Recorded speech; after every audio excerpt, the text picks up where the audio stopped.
बिस्मिल्लाहिर्रहमानिर्रहीम। अस्सलाम वालेकुम। उम्मीद करता हूँ आप सब लोग खैरियत से होंगे। ये वीडियो बनाने का मकसद ये है कि आपको एक अगेन डिजिटल इन्वेंसिंग का डेमो दे दी जाए। सेकंड ये है कि हम लोगों ने सॉफ्टवेयर अपना थोड़ा अपग्रेड किया है, न्यू वेरिएंट लॉन्च किया 2.0। इसमें कोई थोड़ी बहुत चेंजेस की हैं, इंटरफेस चेंज किया और थोड़ा फास्ट किया और इजी टू यूज़ भी इसमें कर दिया है। तो सेम वही लॉगिन के लिए आप di.tmrconsult.com से जाएंगे, ये लॉगिन पेज आ जाएगा। देन अपनी ईमेल पासवर्ड कैप्चर डालेंगे, देन साइन इन करेंगे तो साइन इन हो जाएगा। साइन इन होने के बाद आपको वही सेम डैशबोर्ड नज़र आएगा, मगर थोड़ा सा डैशबोर्ड में चेंजेस कर दिए, रिपोर्टिंग थोड़ी ज़्यादा कर दी हैं, कुछ एक्स्ट्रा चीज़ें ऐड कर दी हैं, कुछ लाइव सेक्शंस ऐड कर दिए हैं इसके अंदर, इसी तरीके से हैं। देन सेम उसी तरीके से मैं आपको एक इनवॉइस भी बना के चेक करा देता हूँ। बीच में जो जो न्यू चीज़ें आएंगी आपको देख बताता रहूँगा, ये चीज़ें हम लोगों ने चेंज की हैं। अब सेम वैसे ही हम आएंगे सेटअप में आके, सबसे पहले कंपनी प्रोफाइल में जाएंगे। कंपनी प्रोफाइल में देख लें कंपनी का लोगो, आप यहाँ से अपनी कंपनी का लोगो डाल सकते हैं, अपनी कंपनी का एनटीएन नंबर मेक श्योर कीजिएगा एनटीएन या सीएनआईसी हो, उसमें डैशेस ना हो। एनटीएन हो तो फर्स्ट 7 डिजिट्स, अगर सीएनआईसी हो तो 13 digits without check digits. Then उसका कंपनी का एड्रेस वगैरह आ जाएगा, कॉन्टैक्ट की डिटेल्स आ जाएंगी। इस तरीके से देन उसको सेव करेंगे तो वैसे ही सेव हो जाएगी कंपनी प्रोफाइल, सेव हो जाएगी। सेव चेंजेस करेंगे सेव हो जाएगी। देन फिर यहाँ से कस्टमर में जाके हम कस्टमर अपना क्रिएट करेंगे। न्यू में जाएंगे कि हम कोई डमी कस्टमर बना लेते हैं। जैसे हम कस्टमर बना लेते हैं टेस्टिंग, ये बना दिए, कस्टमर बना दिया हम लोगों ने। कस्टमर टाइप उसकी कर देंगे, इंडिविजुअल कर देंगे। कस्टमर मैपिंग, ये है अगर आपके कस्टमर के अगेंस्ट कोई भी रेफरेंस नंबर है या कुछ आप ऐसा लिखना चाहते हैं अपने रिकॉर्ड के लिए या बाकी रिकॉर्ड्स के लिए, तो आप यहाँ पे लिख सकते हैं। देन कस्टमर के अगेंस्ट अगर कोई नोट्स हैं तो आप यहाँ पे लिख सकते हैं। मैंडेटरी जो चीज़ें इसके अंदर लिखनी है उसके ऊपर ये स्टार हम लोगों ने बनाया हुआ है, एंड ये चेक लिस्ट भी है, ये आपको बताती रहेगी इतने परसेंट आपने रिक्वायर्ड फील्ड लिख ली है और इतनी आपकी रहती है। देन हम एनटीएन लिखेंगे, डमी है तो हम ये डमी एनटीएन डाल देंगे। एक रजिस्ट्रेशन स्टेटस अनरजिस्टर्ड इसको करेंगे। प्रोविंस हम सिलेक्ट कर देंगे, सिंध कर देते हैं। सिटी हम एड्रेस इज मस्ट है तो एड्रेस हम करा, वैसे डमी है तो हम कराची कर देते हैं। एड्रेस आ गया। अब कस्टमर के अगेंस्ट अगर कोई एडवांस टैक्स की स्लैब्स हैं 236G और एच वाला एडवांस टैक्स, तो आप यहाँ से अगर कोई स्लैब है तो हम सेलेक्ट करेंगे यहाँ से, तो वो यहाँ पे आ जाएगी। वो आगे ऑटोमेटिकली आपकी इनवॉइस में भी रिफ्लेक्ट करेगी। अभी हमारा कोई वो नहीं है तो हमने नहीं किया। देन उसके कॉन्टैक्ट पर्सन, जिस ये जो कस्टमर है उसकी डिटेल्स अगर आप यहाँ पे देना चाहें, उसका phone number, website, WhatsApp number या ईमेल वगैरह अगर देंगे तो इनवॉइस में प्रिंट हो जाएगा, नहीं देंगे तो कुछ भी नहीं होगा। यहाँ से सेव करेंगे, इस तरह हमारा कस्टमर बन जाएगा। और सेम ये कस्टमर जो जो हम बनाते जाएंगे सारी ये उसकी लिस्ट यहाँ पे हमें डिस्प्ले होती रहेगी। देन उसके बाद हमने आइटम क्रिएट करना है। आइटम्स में जाएंगे, न्यू आइटम बनाएंगे।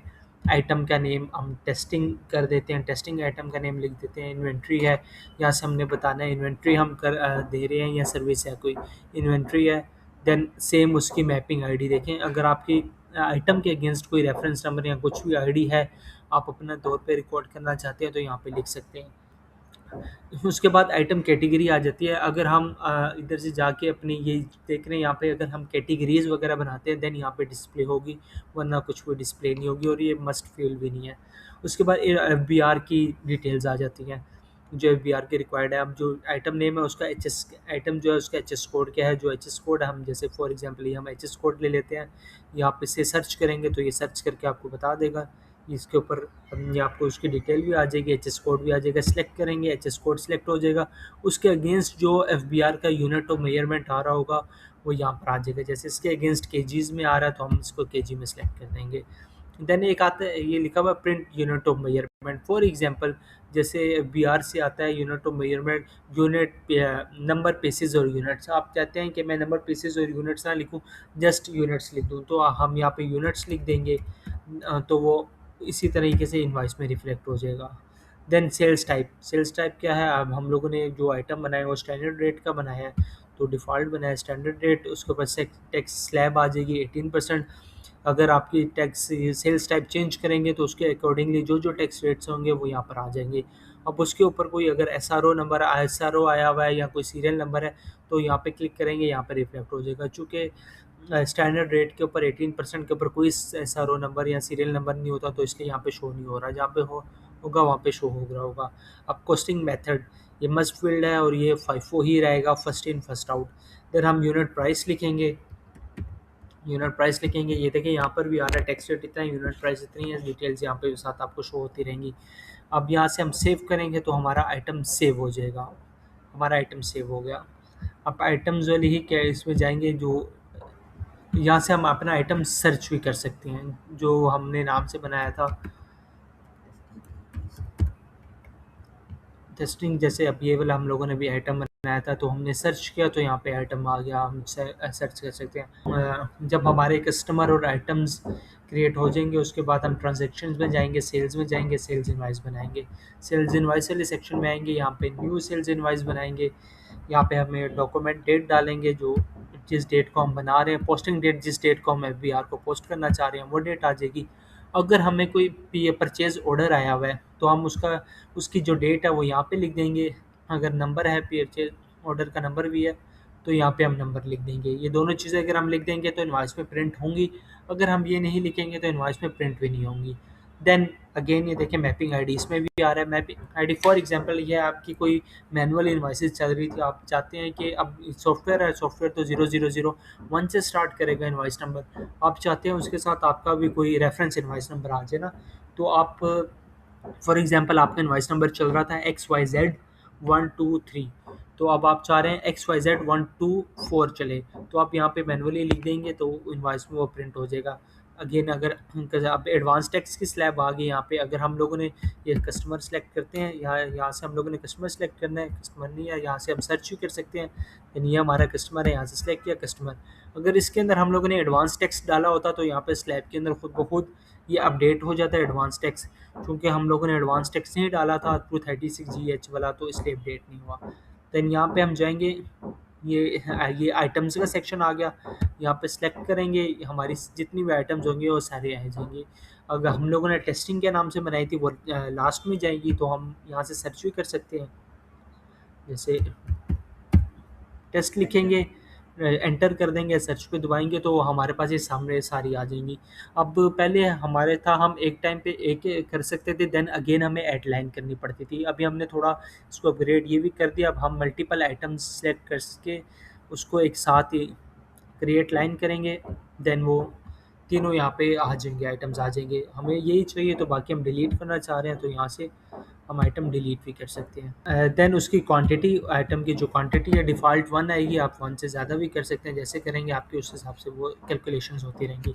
क्वांटिटी 1 है तो अब ये देख लें हमारी सारे वो आ गई। 100 रुपीज़ उसकी अमाउंट थी, 18% उसने उसके ऊपर सेल्स टैक्स लगाया, 118 रुपीज़ की टोटल इनवॉइस आ गई। हम यहाँ से ऊपर आके सेव करेंगे तो यहाँ पे हमारी इनवॉइस सेव हो जाएगी।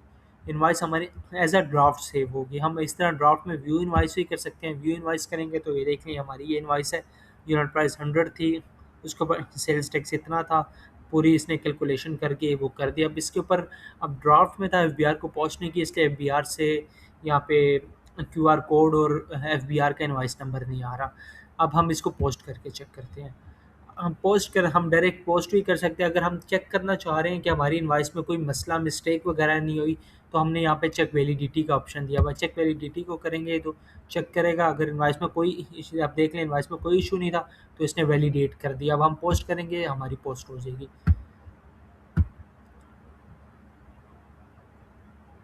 ये इनवॉइस पोस्ट होगी। अब यहाँ से हम व्यू इनवॉइस करेंगे, ये देख लें एफबीआर से क्यूआर कोड और एफबीआर का इनवॉइस नंबर भी हमारे पास आ गया। इनवॉइस बाकी सेम थी। देन अब जैसे अब एक और हमने ये डिलीट इनवॉइस एट एफबीआर का दिया है। विद इन आप इनवॉइस अभी आपने की, अगर आपसे कुछ गलत हो जाती है तो आप 72 आवर्स के अंदर, 72 घंटों के अंदर अंदर आप अपनी इनवॉइस डिलीट कर सकते हैं। उसके लिए हमने ये फीचर दिया हुआ। आप यहाँ पे डिलीट करेंगे तो ये हमारे पास हम जो कि लाइसेंस इंडिकेटर्स हैं तो हम आपके ये हम ही होंगे, तो हमारे पास रिक्वेस्ट आएगी, देन फिर हम यहाँ से इनवॉइस आपकी डिलीट कर देंगे। ये हो गई सेल्स में इनवॉइस क्रिएट करना। अभी हमने एक और चीज़ की है, ये अब मैंने आपको बताई है मैनुअली इनवॉइस करना। अब अगर आप करना चाह रहे हैं कि आप चाहते हैं कि आपके पास बल्क में कस्टमर्स पड़े हैं, बल्क में इनवॉइस यानी आइटम्स हैं, तो आप उनको एक्सेल शीट्स के थ्रू करना चाहते हैं, तो ये इंपोर्ट एक्सपोर्ट का सेक्शन है। इसमें आके आप कस्टमर में जाएंगे, कस्टमर में यहाँ से टेम्पलेट एक्सपोर्ट करेंगे, टेम्पलेट डाउनलोड होगा, उस टेम्पलेट के अकॉर्डिंगली जो टेम्पलेट है उसके अकॉर्डिंगली आप उसमें डेटा करें, डेटा फीड करेंगे, डेटा एंट्री करेंगे, देन यहाँ से इंपोर्ट एक्सेल में जाके इसको इंपोर्ट कर देंगे, आपके कस्टमर्स में आ जाएगा। इसी तरीके से आइटम्स में भी आ जाएगा। ये पुराने ही फीचर है। हमने इसके अंदर एक न्यू फीचर भी ऐड किया है जो थोड़ी ईज़ के लिए, वो ये है मास्टर इंपोर्ट का। अब मास्टर इंपोर्ट ये है क्या, मैं आपको बताता हूँ। मास्टर इंपोर्ट में जब आपको आपको वैसे यहाँ से आइटम्स अलहदा से करने पड़ते थे, पोर्ट कस्टमर अलहदा से आपको इंपोर्ट एक्सपोर्ट करने करते थे, देन फिर आपको इन्वाइसेस उसकी बनानी पड़ती थी। मास्टर इंपोर्ट में यह है कि एक ही टेम्पलेट है, उसी के अंदर ही आपने सारी डाटा एंट्री करनी और आपकी डायरेक्ट इन्वाइसेस ड्राफ्ट में बन जाएंगी। ये मैं आपको ओपन करके दिखा देता हूँ टेम्पलेट इसका। ये टेम्पलेट है, इसके अकॉर्डिंगली हम डाटा एंट्री करेंगे। इसके अंदर सारी चीज़ें जो कस्टमर के रिलेटेड हैं, आइटम्स के रिलेटेड हैं, एचएस कोड्स हैं, सारी चीज़ें जो हमें चीज़ें हम लोगों ने देन आप इसको जब यहाँ से सेव करेंगे इम्पोर्ट एक्सेल करके, तो आपके वही आइटम्स जो इसके अंदर इसी इनवॉइस के अंदर आइटम्स भी बनाए होंगे, वो आपके आइटम्स के सेक्शंस में चले जाएंगे। जो कस्टमर बनाए होंगे कस्टमर के सेक्शंस में चले जाएंगे, और इनवॉइसेस जो उनसे आप डैशबोर्ड में आएंगे, अनपोस्टेड इनवॉइसेस होंगी, वो उस उधर आपके शो हो जाएंगी। देन आप यहाँ से सिलेक्ट ऑल भी कर सकते हैं। इन्वाइसेस को सिलेक्ट ऑल करके आप डायरेक्ट पोस्ट का बटन दबाएंगे तो इन्वाइसेस पोस्ट यहाँ से हो जाएंगे। ये एक्स्ट्रा और एडवांस फीचर था, ये आप लोगों के लिए बड़ा ईज़ करेगा। बाकी इसमें मेन यही था कि हम लोगों ने यूआई इंटरफेस जो है वो थोड़ी चेंजेस की हैं, कुछ इसको थोड़ा फास्ट किया है, कुछ रिपोर्टिंग्स हम लोगों ने बेटर की हैं। होप सो आप लोगों को इन पर काम करके थोड़ा आप और फास्ट होंगे, और बहुत ज़्यादा यूज़र फ्रेंडली अब हम लोगों ने बना दी है। देन एक और चीज़ हम लोगों ने ऐड किया, उसके अंदर ये है सेटिंग्स में जाके डार्क मोड, आप डार्क मोड भी लगा सकते हैं। ये भी एक एडिशनल फीचर हम लोगों ने ऐड कर दिया। देन वैसे ही आप लॉग आउट करेंगे तो यहाँ से लॉग आउट हो जाएगा, ये इस तरीके से। Thank you so much.